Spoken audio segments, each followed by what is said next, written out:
You're watching First Alert 7 News at 9 on the CW and live on YouTube with Lauren Munt and weather with Tom Tiefertiller. Good evening to you. Thanks for joining us here for First Alert 7 News at 9 on the CW. And thanks to those of you joining us on our First Alert 7 YouTube page. I'm Jay Hendricks in for Lauren Munt. And we start tonight tracking crime. There has been an update in a case surrounding the death of a Texas state trooper. This woman, 50-year-old Laura Rodriguez, has been arrested and charged with 2 counts of aggravated assault with a deadly weapon against a public servant. That's because, according to DPS troopers, she hit and killed a DPS trooper and injured an Ector County Sheriff's deputy back in September. You'll remember Trooper Vasquez was outside of his patrol vehicle investigating a crash when he was hit by Rodriguez. He was taken to a nearby hospital, then airlifted to Lubbock, where he died days later. An arrest affidavit confirmed that Rodriguez was using her phone at the time of the crash and that she did not slow down or move over, even though there was a marked patrol unit with its emergency lights on. An Ector County Sheriff's deputy in his patrol vehicle had minor injuries. These two, Ivan Galindo and Joe Daniel Gutierrez, were arrested for the murder of 22-year-old Savannah Calloway in a drive-by shooting over the weekend. According to their arrest affidavit, Midland police investigators got surveillance video from neighbors that identified the truck that was used in the shooting. Police truck got a search warrant and found the gun that was used in the shooting still inside that truck. Galindo and Gutierrez were contacted and told police that they were there and shot their guns at a different man who Gutierrez was, quote, having problems with, end quote. The other man was standing next to the car Calloway was in. He was not listed, and the two were arrested for Calloway's murder. Continuing to track crime in Big Spring, where a man will be spending 60 years in prison for production of child pornography. Our media partners at K-Best Media in Big Spring report that Humberto Barreto Jr.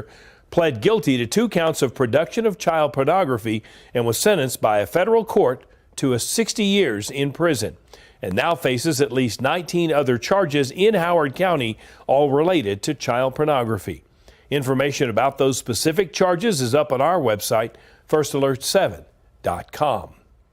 Customs and Border Protection arrested a man wanted for manslaughter in Midland. The 20-year-old was indicted by a grand jury, but was taken into custody as he tried to enter the U.S. from Mexico. He was identified as having a warrant out for his arrest, and he is a U.S. citizen. He was turned over to the Presidio Police Department. Meanwhile, Customs and Border Protection also at the Presidio Port of Entry seized 20 pounds of cocaine over the weekend, as well as a, quote, personal use amount of methamphetamine that was also seized. CBP says a 42-year-old Mexican citizen was attempting to enter the U.S. and was given a secondary exam when a drug-sniffing dog alerted on the car, and officers found 7 bundles full of cocaine in the frame of the car. The driver was turned over to Homeland Security investigations to await federal charges. The Texas Department of Transportation announcing today that the Odessa District achieved a key milestone in their fight against traffic-related fatalities. According to statistics, the fatality rate in Odessa District fell to an all-time low of 1.9 per 100 million miles traveled. That's the lowest that it's been since 2010 and possibly the lowest ever recorded. The progress is a result of collaborative actions with numerous agencies and organizations in the region. The Midland City Council proclaimed today as National Employment Disability Awareness Month, thanking those organizations who help in our community. During today's Midland City Council meeting, Mayor Lori Blong read a proclamation declaring this month for those with disabilities and the great things they do in Midland. Governor Abbott also signed a declaration for the same cause statewide. As you can see, some of those volunteers were in attendance at today's meeting. Several groups spent part of their day regularly delivering meals for Meals on Wheels at Senior Life Midland.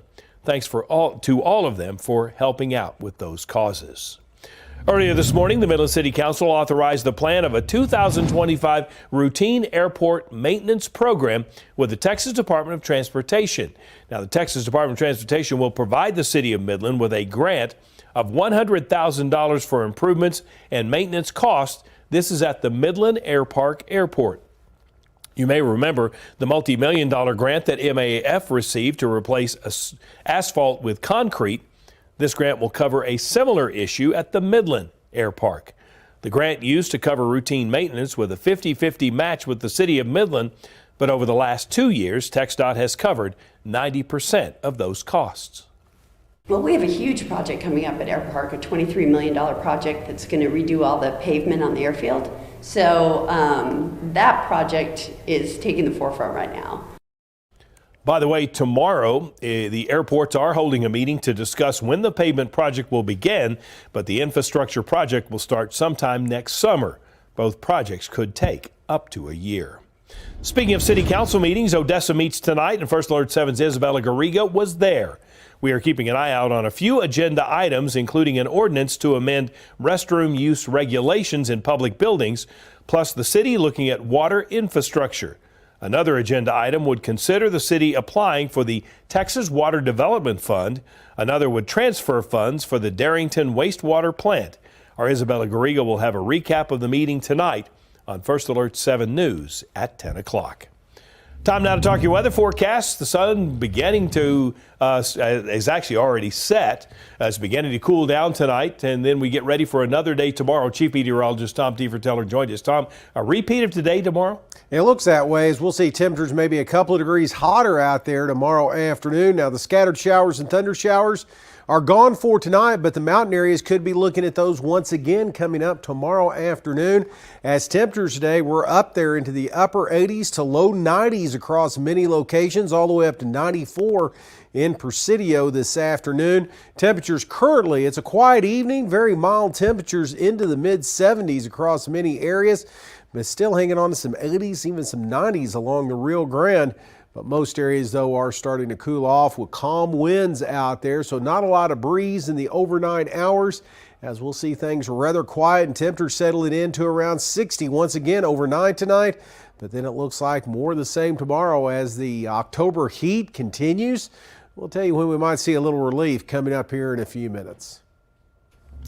Tom, thanks very much. Turning now to election news. Tonight were the last two Basin PBS debates as candidate for the Midland ISD District 1 seat debated first, talking about the MISD bond and future plans for it, the growth that the district is expected to see, and campus safety, not only talking about security, but also the increase in false threats. Making sure that the students understand, because most of these things, when it gets down to it, it originates from a student. But making sure that the students understand the severity of making a false threat. That is a criminal felony offense. And what we need to do is make sure that we enforce that completely. You can't prevent them a lot of the times because sometimes they're coming from different states or cities, but you know that parents are on their way. Even if you try to calm them down and they feel safe, the parents are still going to come. So just making sure we have something set up to help administration, the school secretary, and teachers. It starts at home. Parents need to let their kids know that this isn't a game, and that MISD, we will take serious action to those type of threats. And it's a felony offense. You will be put in jail, or wherever you will be put in jail. So. In the debate for county commissioner candidates, they talked about water quality, water treatment, roads, new projects like the detention center, and a new golf course, how the county plans to expand infrastructure along with the growth that Midland is experiencing, and what they think the greatest concern in District 3 is. I've been very public. My social media is there. I have an email list that I've been sending newsletters, and so kind of how I'm running my campaign is kind of how I want to represent Midland County. I want to keep open lines of communication, and I want to ensure that we work on all these roads and we communicate with everyone else that's doing the same. Making sure that we're working closely with other government entities like the City of Midland, like MISD, and I'm proud to say that I have worked with MISD and Mayor Lori Blong on some issues that we're currently working on, whether it be on roads, whether it be trash pickup, something as simple as picking up trash. If you missed any of the debates or want to see them in full, you can rewatch them on the Basin PBS Facebook page. As many Americans begin heading out to the polls for early voting for the presidential election, there are worries about their wallet continues to be a key issue for many. Our Washington correspondent Stetson Miller looked into that and tells us more about the different approaches. Concerns about the economy have been front and center on the 2024 campaign trail, and that's because it's such a crucial issue for many Americans right now. It's the top issue for voters in the 2024 presidential election, the economy. The Pew Research Center recently found that the issue will be key for over 80% of voters when it comes to deciding who the next president should be. And the candidates have certainly been talking about it a lot. The day I take the oath of office, we will rapidly drive prices down and make America affordable again. The Trump campaign says former President Trump's economic plans include tackling inflation, making the Trump tax cuts permanent, unleashing American energy, cutting back on wasteful government spending and regulations, imposing tariffs on foreign-made goods, and stopping illegal immigration, which the campaign says is driving up costs. Vice President Kamala Harris's policy proposals differ significantly. Her campaign says she plans to cut taxes for working people, lower food, grocery, and healthcare costs, tackle fees and fraud, place bans on price gouging, and invest in innovation and entrepreneurship to make it easier for small businesses to grow. I believe we have an extraordinary opportunity to make our middle class the engine of America's prosperity, to build a stronger economy. One recent survey shows more voters have confidence in Trump than Harris on economic issues, but some mainstream economists have been expressing concerns about Trump's policy proposals. University of Chicago economist Stephen Durloff says there are worries about proposals from both candidates. I think if you were to ask most economists who is proposing more dangerous things for the United States, I'll be blunt, I think that Trump would be clearly the person who is identified. And the reasons for that are, number one, the tariffs. Second, his comments about wanting to reduce the independence of the Federal Reserve. An example of a policy on Harris's side, which most economists would react negatively to, are the proposals to have regulations on price gouging. In Washington, I'm Stetson Miller. For a month now, we've been telling you about the supply drive happening here on Thursday in partnership with the West Texas Food Bank. They're collecting food and supplies to be donated to the Manna Food Bank in Asheville, North Carolina, who suffered $28 million in total losses after Hurricane Helene. Manna Food Bank has estimated that they lost about 2 million pounds of food in their main building. Since then, Manna has moved into an 85,000 square foot warehouse. Manna has been a part of the western North Carolina community for over 40 years and on average serves 160,000 people per month and covers 16 counties, which is over 6,000 square miles. After this disaster, they have only seen the need for their services grow. We just don't know how long it's going to take to recover. We do know that the need is only going to rise. It is going to continue. There are some communities impacted that may not have power for a couple months. The Manna Food Bank is specifically asking for canned fruits and vegetables, canned protein, menstrual products, and personal hygiene products. You can drop off donations at both the Midland and Odessa West Texas Food Bank locations or on Thursday here in the Music City Mall parking lot, where First Alert 7 will be collecting donations to help fill the truck. Coming up, a 15-year-old has been arrested after 2 adults and 3 children were found dead in a Washington home. The latest on this story is up next.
There are more questions than answers right now following a mass shooting in Falls City, Washington.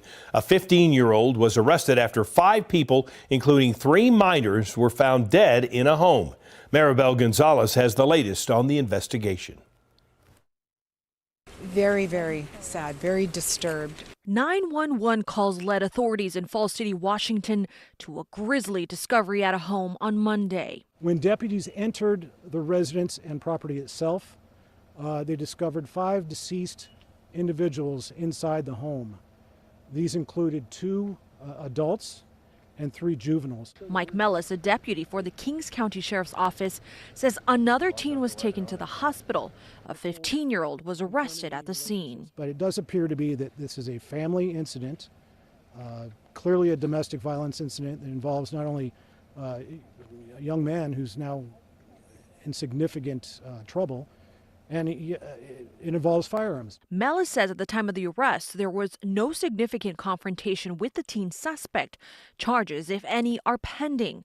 Tuesday, the minor waived his appearance in court, and a judge granted a motion to withhold his name from the media.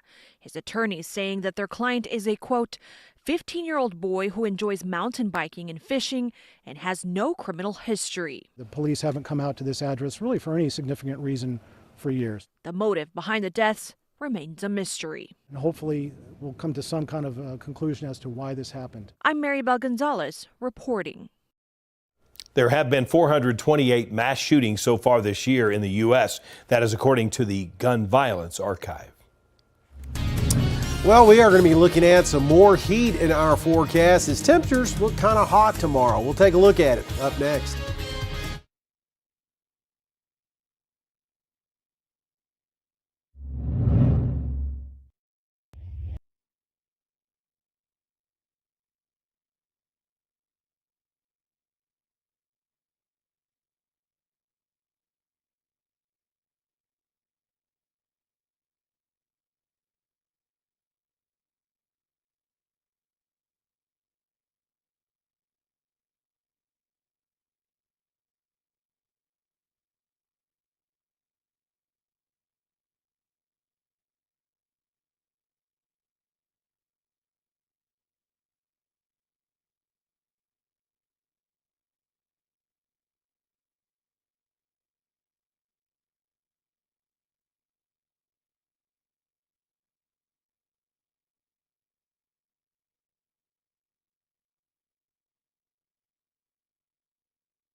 Now, from the First Alert 7 Weather Center, here's Chief Meteorologist Tom Tiefertiller.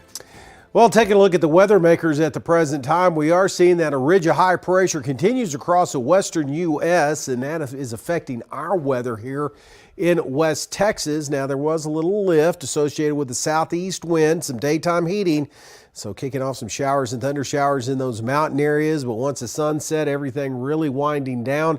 Again, here's kind of the center of that ridge. It's going to be moving across here over the next couple of days. But then on the backside of it, a little dip in the jet stream is going to bring us a weak front, it looks like, into our forecast coming up later in the week. Right now across the state, things are pretty quiet out there. Really just a few leftover clouds across the mountain areas and some cloud cover across portions of South Texas at the present time. As temperatures again are on the well, we're on the hot side in the afternoon, really. We're all the way up to 90 in Lubbock, 94 in Presidio. Again, 88 out at the Miller National Air and Spaceport. So most of the state, though, looking at some warm to hot stuff this afternoon. Temperatures running about 10 to 15 degrees above where they should be this time of the year. Now, the futurecast is showing not too much, maybe a couple of cloud patches towards the morning hours across the Permian Basin, lower Trans-Pecos. Then we see some stuff try to bubble up across the mountain areas and moving off to the south and southeast. Wednesday, kind of repeat of all this into Thursday, as we're going to see more in the way of isolated thunder shower activity across those mountain areas, maybe drifting in across the Trans-Pecos later on in the day, but really very quiet, looking like it's going to be just hot here the rest of the week. And the rest of tonight, lower 60s out there to the upper 50s. And then for tomorrow, looking at the upper 80s to low 90s. So things will start to warm up a little bit. In fact, the Trans-Pecos, 93 degrees, looks to be a favored temperature tomorrow afternoon. And temperatures will remain warm and close to record highs both Wednesday and Thursday. Then we'll see a weak front start to roll through late Thursday into Friday, dropping temperatures back to more seasonable levels. And then another warm up next week with a little bit of breeze in our forecast. That's going to usher in another cool front. Looks like things may drop down temperature-wise just in time for Halloween.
President Biden traveled to New Hampshire touting his administration's efforts to lower prescription drug costs. The president highlighted a new Department of Health and Human Services report that found nearly 1.5 billion Medicare enrollees saved nearly $1 billion on prescription drugs in the first half of 2024. Over the summer, the Biden administration announced Medicare has negotiated new lower prices for some expensive prescription drugs through the Inflation Reduction Act. I'm a capitalist, and without competition, it's not capitalism, it's exploitation. When Big Pharma doesn't play by the rules, competitors can't offer lower-priced drugs and devices to carry those drugs. So prices stay artificially high. And look, but we're taking action. 2 weeks before Election Day, Biden is making the case that Republicans are threatening to undo these changes. Before leaving New Hampshire, he made a stop by the campaign office for Vice President Kamala Harris.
All right, before we go, did you know that October is Principals Month?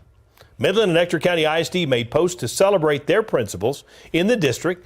Both districts commended their principals' leadership skills and the effort they put in to influence student and staff learning. Tom, did you have a favorite principal when you were growing up? That's going back a little while. I had some good ones.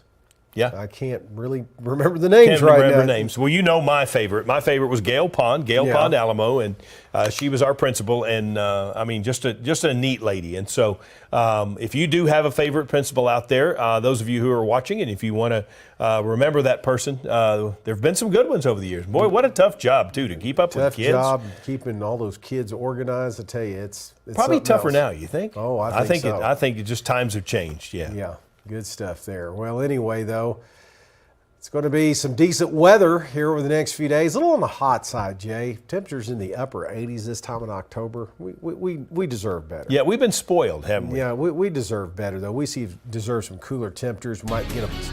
They're coming, I'm sure. Thanks for joining us. We have more news coming up tonight at 10 o'clock.